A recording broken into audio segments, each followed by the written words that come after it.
Sweating వల్ల fat burn అవుతుందా? Sweating వస్తుంది అంటే నీకు ఫ్యాట్ బర్న్ అవుతుందని కాదు. స్వెట్టింగ్ అంటే బాడీ టెంపరేచర్ తగ్గించడానికి బాడీలోని వాటర్ అండ్ సాల్ట్ ని స్కిన్ ద్వారా తెచ్చుకునే ప్రాసెస్ స్వెట్టింగ్. స్వెట్టింగ్ అంటే బాడీ కూలింగ్ మెకానిజం మాత్రమే, ఫ్యాట్ బర్న్ కి డైరెక్ట్ గా సంబంధం లేదు. ఫ్యాట్ లాస్ అంటే కాన్సిస్టెంట్ డైట్ అండ్ ఎక్సర్సైజ్ తో జరుగుతుంది, స్వెట్టింగ్ తో కాదు.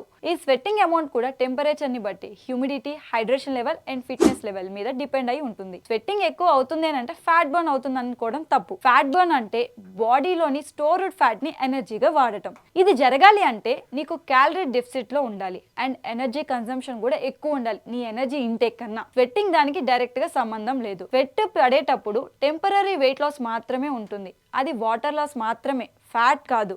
రీహైడ్రేట్ అయ్యాక మళ్ళీ అగైన్ వెయిట్ వస్తుంది. సో స్వెట్టింగ్ ఎక్కువ అవుతుందంటే ఫ్యాట్ లాస్ అని మాత్రం కాదు.